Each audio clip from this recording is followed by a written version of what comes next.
Hello there, it's me, Paul Cookson, with the National Literacy Trust. And we've been doing some sessions about poetry.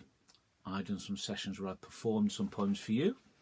We've had performance poems about creepy crawlies and teachers and football and brothers and sisters and disgusting things. We've also been doing some workshops where we write some poems about those things as well. So we've done creepy crawlies, we've done teachers, we've done brothers and sisters, we've done football, and as you can see it says there, yuck. So can you guess which one we're on today?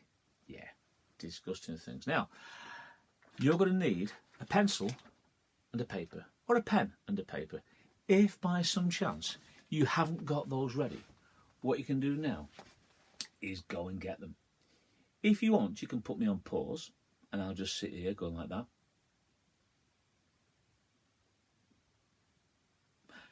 For a moment you were worried that you had put me on pause then, or the computer had frozen, but it hadn't. I was playing jokes. But I've got this book here, okay? A book called The Works. Many of you will have seen that book in your school. Most schools have got it, I'm pleased to say. And if you haven't, then make sure your school does get it.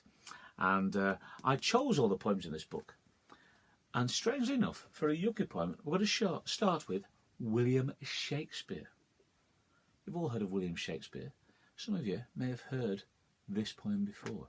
You may have done it at school. It's called Fire, Burn and Cauldron Bubble. Round about the cauldron go. In fact, I should say it's the witches' song, right? There's 3 witches round the cauldron, right? And they've got their big potion going. Round about the cauldron go, in the poison entrails throw. Toad that under cold stone days and nights has 31. Sweltered venom sleeping got. Boil thou first in the charmed pot. Double, double toil and trouble. Fire burn and cauldron bubble. Fillet of a fenny snake. In the cauldron boil and bake. Eye of newt and toe of frog. Wool of bat and tongue of dog.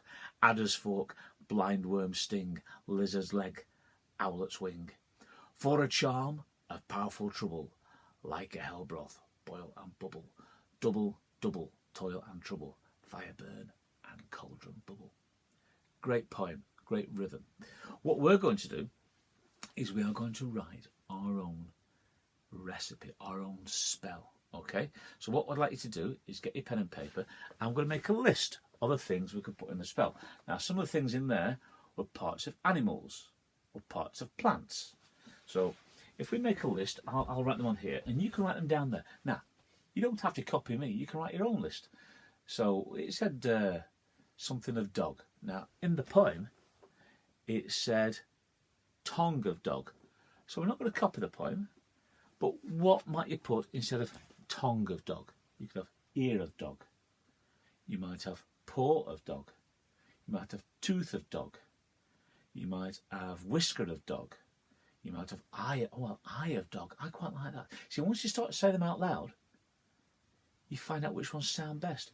See, I firmly believe that everybody can write poems. And also, the most important thing is not what it looks like on the paper, it's what it sounds like. So I often sound out my ideas so I can I can hear how they sound. So we'll have eye of dog. But you might think, right, okay, as well as animals, you might have disgusting food. What sort of disgusting food might you think of? Most of them think this is disgusting food. Brussels sprouts, okay. Or you might have mouldy cheese, okay. Or you might have sour milk. Write a few of your disgusting food ideas down as well. Okay, so we've got eye of dog, Brussels sprouts, mouldy cheese, sour milk. All right. What other creatures are slightly disgusting or not very pleasant? And you might say, well, slugs. All right. So which bit of the slug? Do you want the slug's head, tail of a slug? Do you want the slug slime? In fact, I like slug slime because you've got slug and slime. But do we say slug slime or slime of slug? Now, if I say those out loud, slug slime, slime of slug. I think slime of slug sounds better. Okay.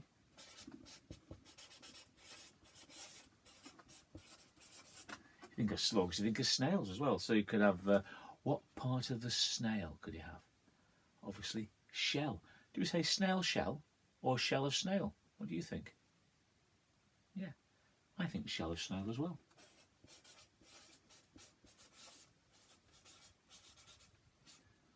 Right, have a go writing some of yours down now. You can pause me if you want. I'm going to write a few more down. I'll think of different animals.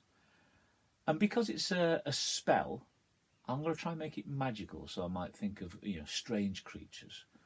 Or if it's a disgusting spell, what we want it to be, I'll think of disgusting things. Obviously, if you think of disgusting things, you think of your nose, earwax. Ew. So you might have yellow earwax. And crusty nose, or crusty bogies. Or crusty snot. You could even have crusty snot if you wanted. Or you might have slippy snot. Or slimy snot. Actually, slimy snot sounds better, doesn't it? Now we've got slime there, but this is slimy. Or sticky. There we are. Sticky snot. Right, but editing, you see, you can edit. Okay, so keep on writing yours down. I'm going to write a few more mine down, then I'll tell you what we can do next, okay?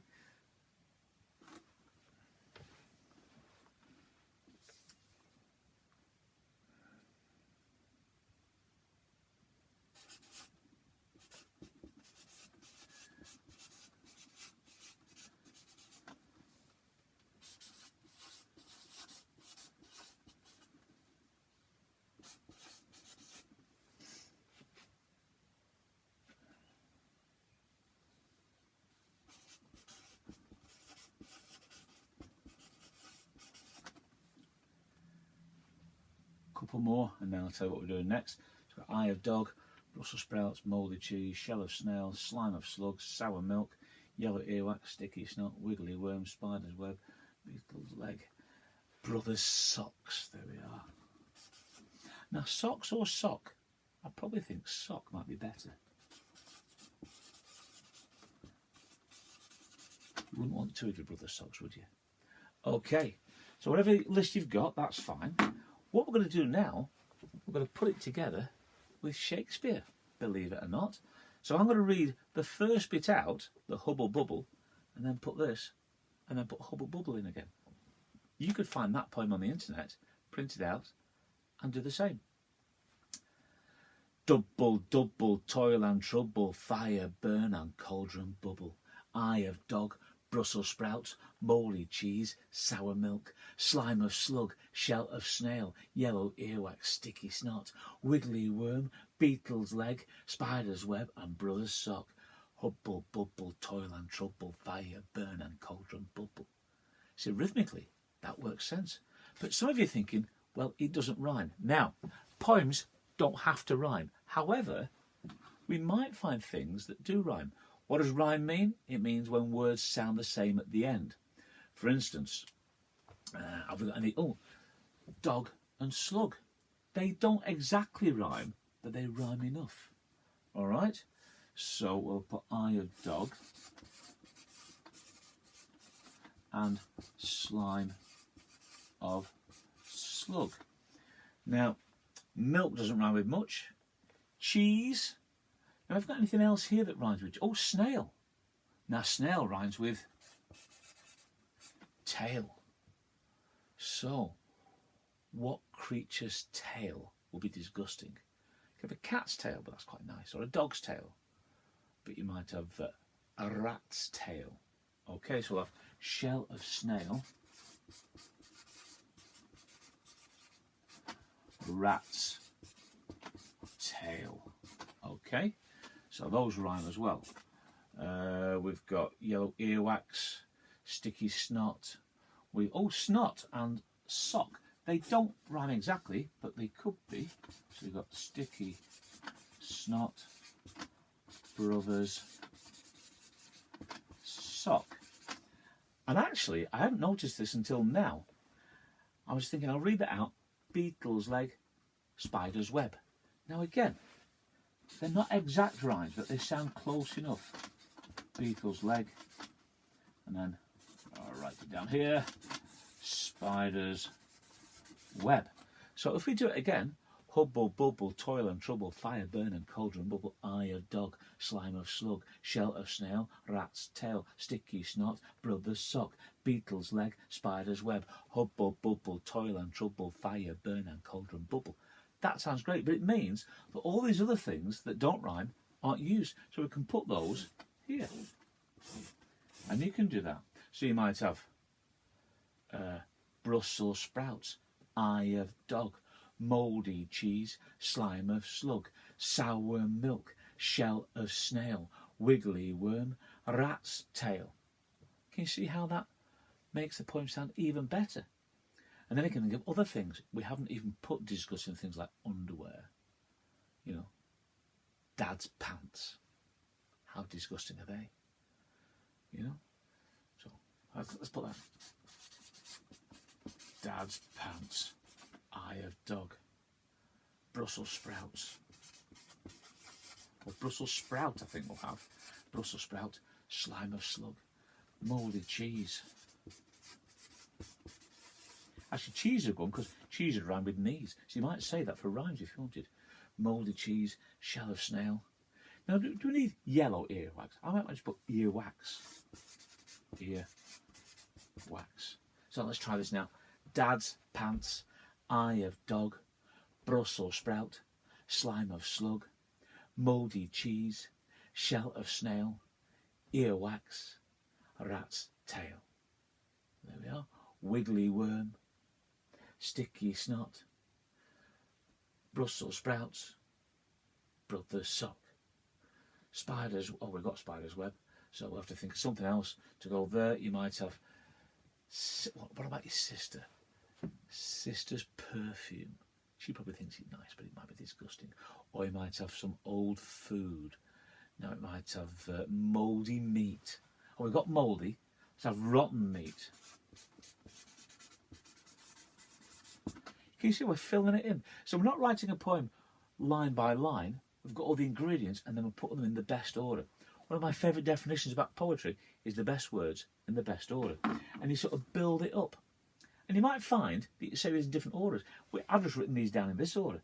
But it might be better having sour milk, spider's web, earwax, beetle's leg.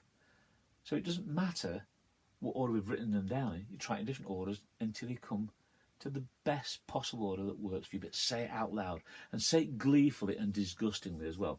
Now the thing is, what you can do next, you've got your spell, put Shakespeare at the beginning, put Shakespeare at the end, and then you can think, what could this spell do? This is where you can take this in your imagination as far as you want.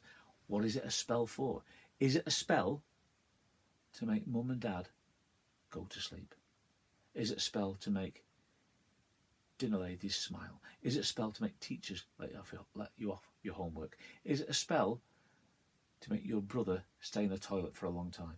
Is it a spell to make your sister do your homework for you whenever you want? So you can think of what sort of spell, what sort of magic you want to work from the spell, and then you can think of how to apply it.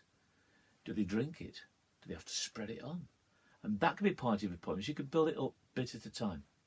I wrote a poem a long time ago called Happy as a Pig in Muck, which is a phrase my dad used to say. But there's a little verse in there, a little link in there that you could put in yours. And it goes, a most exotic potion, a strange and weird lotion. It was. Dad's pants, eye of dog, Brussels sprout, slime of slug, mouldy cheese, shell of snail, ear, wax, rat's tail. All stirred up with a great big stick, twice a day, spread on thick. Hubble, bubble, toil and trouble, fire, burn and cauldron bubble, rotten meat, brother's sock, beetle's leg, and so on. And you can see how you can build the poem up. And you can take bits of other people's poems as well. So, have fun with that. Have disgusting fun with that, I should say. Hope you've enjoyed that. And remember, these are the starting points. You will have other ideas, and you'll probably have better ideas than me as well, which is what we're about. So, have fun with that. And if you're interested, you can look up some of my books. My name is Paul Cookson, And also, if you look on my website or the Literacy Trust website, you'll find lots more things on there as well. So have fun with those and see you next time. Take care now.